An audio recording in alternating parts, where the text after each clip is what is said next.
Progressive spinal muscular atrophy, progressive spinal muscular atrophy. ये भी क्या होता है, ये भी हमारा क्या है, एक वेरिएंट है किसका, एमएनडी का, मोटर न्यूरॉन डिजीज़ का, एमएनडी का, ठीक है। तो वैसे तो एमएनडी में दोनों अपर और लोअर भी आते हैं, मगर कुछ ऐसे केस भी आते हैं एमएनडी के जो सिर्फ only lower motor neuron features को शो करते हैं। तो एमएनडी का वो वेरिएंट जिसमें क्या वो हमारे सिर्फ लोअर मोटर न्यूरॉन फीचर्स हो, तो उसे हम कहते हैं progressive spinal muscular atrophy.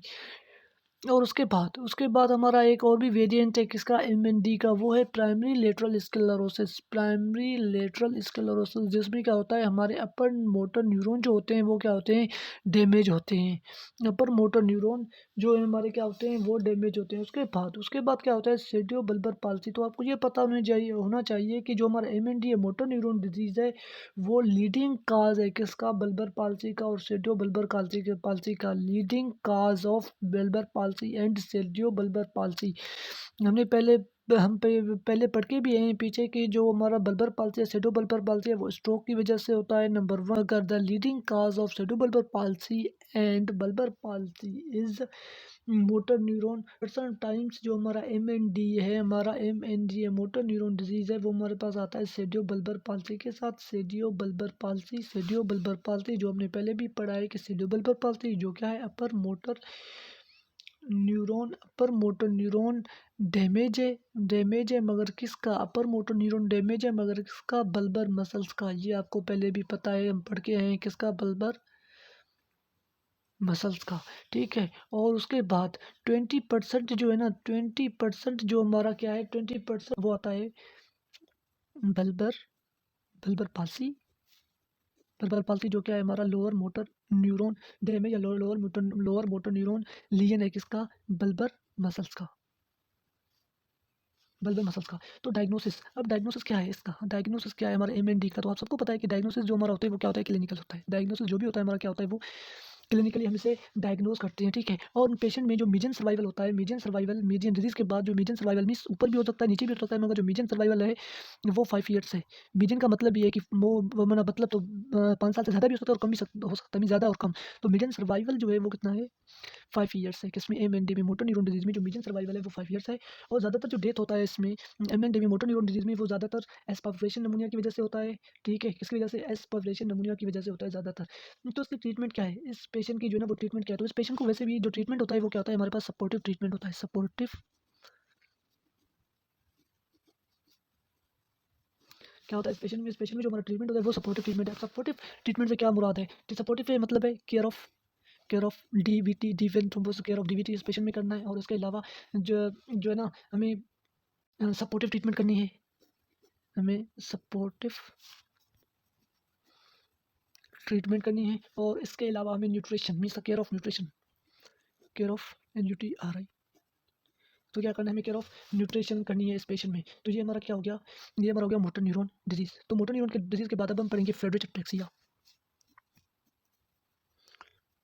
Friedrich ataxia, तो मैं सबको बता दूं कि फ्रेडरिच अटैक्सिया क्या होता है। ये एक जेनेटिक डिसऑर्डर होता है। नंबर 1 एक जेनेटिक है, नंबर 1। नंबर 2 ये ऑटोसोमल रिसेसिव होता है। क्या है, ऑटोसोमल रिसेसिव। और इसमें क्या होता है, हमारा क्रोमोसोम नंबर जो 9 है उसका वहाँ पे जीन जो है ना वो इफेक्टेड है। और ये एक tri nucleotide repeated sequence disease है, tri nucleotide sequence disease.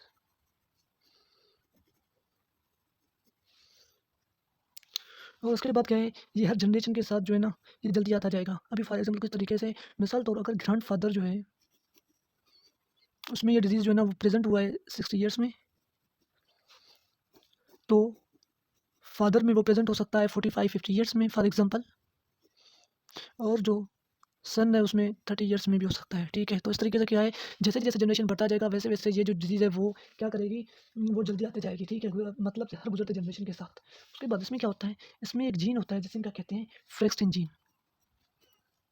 फ्रेक्सटिन gene, तो वो क्या हो जाता है, वो डैमेज हो जाता है। फ्रेक्सटिन जीन डैमेज हो जाता है और वो क्या करता है, शुरू कर देता है डीमाइलिनेशन। क्या करता है, फ्रिक्शन जीन डैमेज होता है जो हो जाता है, जो शुरू करता है क्या, demyelination. Demyelination demyelination of many traits, demyelination of many क्या करता है? डीमाइलिनेशन क्या किस चीज़ का करता है? ऑफ मैनी ट्रैक्ट्स करता है, जिसमें क्या होता है हमारा हमारा कोर्टिको स्पाइनल ट्रैक्ट, जिसमें क्या आता है हमारा कोर्टिको जिसमें क्या आता है हमारा कोर्टिको स्पाइनल ट्रैक्ट। और कोर्टिको स्पाइनल ट्रैक्ट में क्या है हमारे ऊपर मोटर न्यूरॉन्स को डैमेज करता है, पर मोटर न्यूरॉन्स को डैमेज करता है। और उसके अलावा ये करता है पेरिफेरल नर्व्स को डैमेज। पेरिफेरल नर्व डीमाइलिनेशन मतलब पेरिफेरल नर्व को डैमेज करेगा।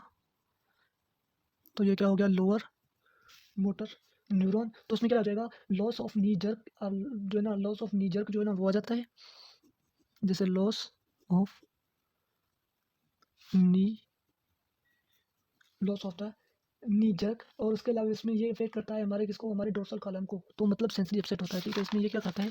ये इफेक्ट करता है हमारे डोर्सल कॉलम को। ये इफेक्ट करता है किसको? डोर्सल डोर्सल कॉलम को। तो मतलब ये क्या करवाता है? Sensory upset. तो इसमें क्या आ जाएगा हमारा? सेंसरी अपसेट हो जाएगा, ठीक है। क्या हो जाएगा? Sensory upset. तो सेंसरी अपसेट का क्या मतलब है? Loss of vibration and proprioception. Loss of vibration and proprioception. तो प्रोप्रोसेप्शन क्या होता है? प्रोप्रोसेप्शन जो होता है वो करता है, जिसे हम जॉइंट पोजीशन भी बोलते हैं। तो क्या करता है? ये हमें बताता है जॉइंट पोजीशन के बारे में। जैसे हम आंख बंद करके हम बता सकते हैं कि जो हमारे जो लिम्स हैं वो फ्लेक्स्ड हैं या जो ना एक्सटेंडेड है। मतलब फ्लेक्स हैं या एक्सटेंडेड है। तो ये जो हमें जो सेंस मिलता है ये किससे मिलता है? ये डोर्सल कॉलम से, मतलब किससे? प्रोप्रोसेप्शन से। तो ये तो सिमिलर हो ये तो ये जो होता है वो सिमिलर होता है किससे? Vitamin B 12 combined degeneration of the spinal cord से। बट इसमें क्या होता है? इसमें इम्बैलेंस एंड कोऑर्डिनेशन भी मिलता है। किसमें? इसमें जो है ना हमें डोर्सल कॉलम मतलब सेंसरी अपसेट। इसमें क्या होता है? डोर्सल कॉलम मतलब डोर्सल कॉलम को भी ये इफेक्ट करता है। तो ये क्या होता है? इसमें से हमारा सेंसरी अपसेट होता है, means loss of vibration and proprioception. अभी प्रोप्रोसेप्शन किसे कहते हैं? मतलब कि जब हम आंख बंद करें तो हम बता सकते हैं कि हमारे जो लेग्स हैं या हमारे लिम्स हैं, जो अपर लोअर लिम्स हैं वो फ्लेक्स्ड हैं या एक्सटेंडेड पोजीशन में, तो हम वो बता सकते हैं, ठीक है। तो ये जो डिजनरेशन होती है डोर्सल कॉलम की, तो ये भी सेम है जैसे होती है किसमें? Subacute combined degeneration of the spinal cord. मतलब हमारे सब एक्यूट ये सेम है, same as in vitamin B 12 deficiency. In vitamin B 12 deficiency subacute combined degeneration of the cord. Subacute combined degeneration of the cord of cold. तो आप ये बोलेंगे कि for example ये अगर dorsal column को effect करता है और ये सेम है विटामिन बी 12 जो ना सब कंबाइंड जनरेशन के साथ, तो हम इसे डिफ्रेंशिएट कैसे करेंगे? तो मैं आपको बता दूं, यहाँ पे एक हॉल मार्क है किसका? फ्रेडरिच अटैक्सिया का। वो हॉल मार्क क्या है? कि ये इफेक्ट करता है, ये डीमाइलिनेशन करवाता है स्पाइनो सेरेब्रल ट्रैक्ट का। किसका? स्पाइनो सेरेब्रल ट्रैक्ट का। तो हॉल मार्क जो है हमारा, हाल मार्क या डिफ्रेंशिएशन है जो डिफ्रेंशिएट करता है किसको? फ्रेड रिच अटेक्सिया को दूसरे जो है ना डिजीज से। फॉर एग्जांपल सब कंबाइनेशन ऑफ द कॉर्ड हो गया, ठीक है, इससे। और टेबस डोर्सालिस से। तो वो क्या है इसका? Demyelination of spinocerebral tract of spinocerebellar spinocerebellar tract spinocerebral tract. तो जब हमारा स्पाइनोसेरेब्रल ट्रैक्ट जो होगा ना उसकी डीमाइलिनेशन होगी, तो आप किस चीज़ को लॉस करोगे? आप जो है ना आप जो है ना वो क्या हो जाएगा? तो आप का बॉडी जो होगा वो क्या होगा? इम्बैलेंस एंड कोऑर्डिनेशन को लॉस कर देगा। इम्बैलेंस एंड कोऑर्डिनेशन को इफेक्ट पड़ेगा किस चीज़ की वजह से? जब हमारा डीमाइलिनेशन होगा स्पाइनोसेरेब्रल ट्रैक्ट का, तो जो लॉस होगा वो हमारा क्या होगा? इम्बैलेंस एंड कोऑर्डिनेशन क्यों जनरेशन हो जाएगा किसका? हमारे स्पाइनोसेरेब्रल ट्रैक्ट का, जो एक हॉल मार्क है, ठीक है। तो इसके जो टेस्ट होंगे वो कौन से होंगे? ठीक है, तो इसके टेस्ट में हम जो है ना इसमें जो प्रेजेंट होगा निस्टिगमस जो ना जो क्लिनिकली होता है इसमें प्रेजेंट निस्टिगमस। उसके अलावा डिस्डायो को काइनेसिया। और इसमें क्या होता है? Finger nose test. अब इसका जो ट्रीटमेंट है वो क्या है? वो भी क्या है? सपोर्टिव ट्रीटमेंट है। ट्रीटमेंट क्या है इसमें? सपोर्टिव। और most common cause of death in Friedreich ataxia is cardiomyopathy. ये क्या है? Most mostly mostly death occur in Friedreich ataxia due to cardiomyopathy due to cardiomyopathy. तो मोस्टली जो डेथ आता है फ्रेडरिच अटैक्सिया में किस चीज़ की वजह से आता है? वो आता है कार्डियोमायोपैथी की वजह से। तो इसमें जो है ना मस्कुलर वीकनेस मीन्स मिक्स अपर मोटर न्यूरॉन और लोअर मोटर न्यूरॉन के फीचर जो है ना वो प्रेजेंट होते हैं। तो क्या डिफरेंशियल है, तो इसमें बताऊं कि क्या डिफरेंशिएट हो सकता है अपर मोटर न्यूरॉन लियन या लोअर मोटर न्यूरॉन लियन में। जब मिक्स्ड फीचर होते हैं तो हम कैसे डिफरेंशिएट करेंगे। हमारे 4 टाइप ऑफ डिसीजेस जिसमें आता है फ्लेट जेट्रिक्सी आता है और खबर की combined degeneration of the cord होता है और टेबियस डोर्सालिस आता है, ठीक है। तो क्या है, if no sensory defect is present, how to differentiate, how to differentiate between all 4 types जिसके बारे में हम बात कर रहे हैं, ठीक है। तो अपर मोटर और लोअर मोटर न्यूरॉन के जो है ना वो फीचर्स प्रेजेंट हो, ठीक है, मगर सेंसरी जो है वो इंटेक्ट हो। सेंसरी इंटेक्ट मतलब जो सेंसरी हो वो सेंसेशन हो वो सही हो, उसमें कोई भी मसला ना हो, तो वो हमारा क्या हो जाएगा, ठीक है। और उसके अलावा अगर हमारा स्पाइनो सेरेबेलर ट्रैक्ट इन्वॉल्व हो, मतलब कोऑर्डिनेशन एंड बैलेंस लॉस हो, तो ये क्या था, ये फ्रेडरिच अटेक्सिया जो हॉल मार्क है किसका, फ्रेडरिच अटेक्सिया का, ठीक है। और उसके अलावा हमारा होता है subacute combined degeneration of the cord. Subacute combined degeneration of the cord जो ज़्यादातर होता है किसकी वजह से, हमारे पास विटामिन B12 की कमी की वजह से होता है। तो इसमें क्या होता है, कोई भी इसमें डोर्सल कॉलम इन्वॉल्व होता है। इसमें क्या होता है, डोर्सल कॉलम इन्वॉल्व होता है। अब हम पढ़ेंगे subacute combined degeneration of the cord के साथ। Subacute combined degeneration of cord. तो आपको पता होगा इसमें मिक्स्ड अपर और लोअर मोटर न्यूरॉन के जो है ना सिम्पटम प्रेजेंट होंगे। जैसे हमारे मोटर न्यूरॉन डिजीज में प्रेजेंट थे, जैसे हमारे फ्रेजिटेक्स में प्रेजेंट था, वैसे subacute combined degeneration of cord में हमारे क्या होंगे, मोटर और न्यूरॉन अपर मोटर न्यूरॉन और लोअर मोटर न्यूरॉन जो है ना उसके प्रेजेंट होंगे। मगर subacute combined degeneration of cord होता किस चीज़ की वजह से, ये होता है विटामिन B12 की डिफिशियंसी की वजह से। ये आपको पता होना चाहिए कि विटामिन B12 डिफिशियंसी की वजह से होता है। और विटामिन B12 की डिफिशियंसी की वजह से आपको पता है कि उसके एक होते हैं जो है ना इसमें क्या होता है फ्लैट, एक होता है मेगलोब्लास्टिक एनीमिया। तो फ्लैट विटामिन B12 डिफिशियंसी की वजह से क्या हो जाता है, एक तो एनीमिया हो जाता है, ठीक है, जिससे हम मेगलोब्लास्टिक एनीमिया कहते हैं, ठीक है। और इसके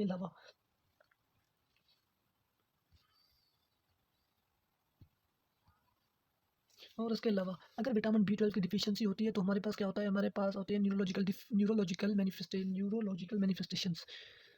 जो हम आगे पढ़ेंगे न्यूरोलॉजिकल मैनिफेस्टेशन तो वो कौन से हैं, ठीक है, उसकिस चीज़ की वजह से होते हैं, ठीक है। तो आपको ये पता होना चाहिए कि ज़्यादातर ये जो होता है वो वेजिटेरियन में होता है, ठीक है। सब कंपनी ऑफ द कॉड या विटामिन B12 की डिफिशियंसी जो होता है वो वेजिटेरियन में होती है, क्योंकि जो हमारे विटामिन B12 का जो सोर्स होता है वो क्या होता है, मीट होता है। चीज़ सोर्स क्या होता है, एनिमल्स होते हैं। सोर्स क्या होता है, मीट होता है, मतलब सोर्स क्या है इसका, एनिमल है, ठीक है, विटामिन B12 का। तो अगर जो वेजिटेरियन होते हैं उसमें इसी वजह से कमी होती है क्योंकि वो मीट नहीं खाते, एनिमल्स नहीं खाते, इसी वजह से उसमें जो है ना विटामिन B12 की कमी हो जाती है, जिसे हम sub combined degeneration of the cord कहते हैं, ठीक है। तो इसमें क्या है, जो है ना न्यूरोलॉजिकल मैनिफेस्टेशन के साथ आता है। अभी किस तरीके से इफेक्ट करता है ये विटामिन B12 की डिफिशियंसी, तो आपको पता होना चाहिए कि विटामिन B12 जो है ना वो नेसेसरी है एक अमाइनो एसिड, एक टॉक्सिक अमाइनो एसिड के लिए, उसकी एक्सक्रिएशन के लिए। वो कौन सा है हमारा, methyl मेनिन coenzyme A, methyl मेनिन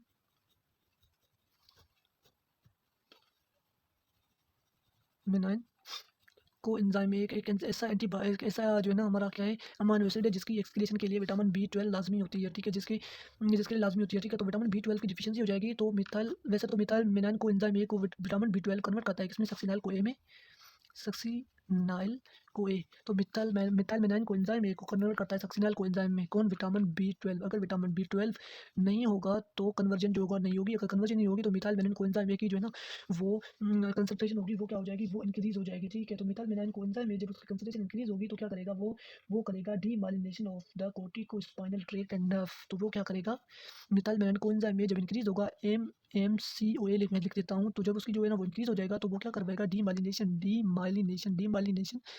myelination किसका, demyelination of corticospinal tract and nerves, corticospinal tract और and corticospinal tract and nerves की।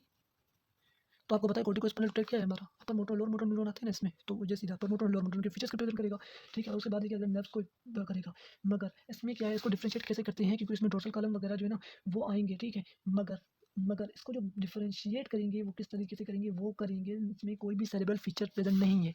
जैसे हमारे यहाँ पे सेरेब्रल फीचर प्रेजेंट थे वो सब अक्यूट कंबाइंड डिजनरेशन ACAD, सब SACD कंबाइंड डिजनरेशन। तो इसमें क्या है, इसमें नो cerebellar फीचर्स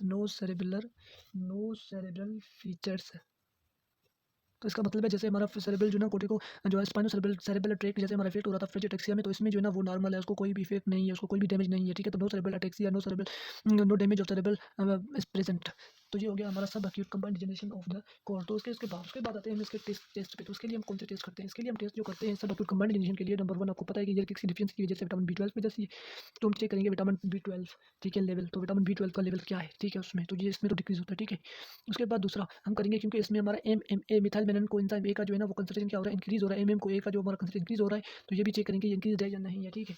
तो ये तो है ना एक ट्रीटेबल काज है, इसकी जो है ना ट्रीटमेंट हम कर सकते हैं, क्योंकि विटामिन B12 की डिफिशियंसी है, तो क्या करेंगे, इसमें विटामिन B12 दे देंगे, ओरल और IV भी हम दे सकते हैं इसको, ठीक है। तो ये इसका हो गया ट्रीटमेंट। उसके बाद हम टेबस डोर्सलिस पे, टेबस डोर्सलिस, टेबस डोर्सलिस। तो ये क्या है, ये मैनिफेस्टेशन है किसका, साइफिलिस का।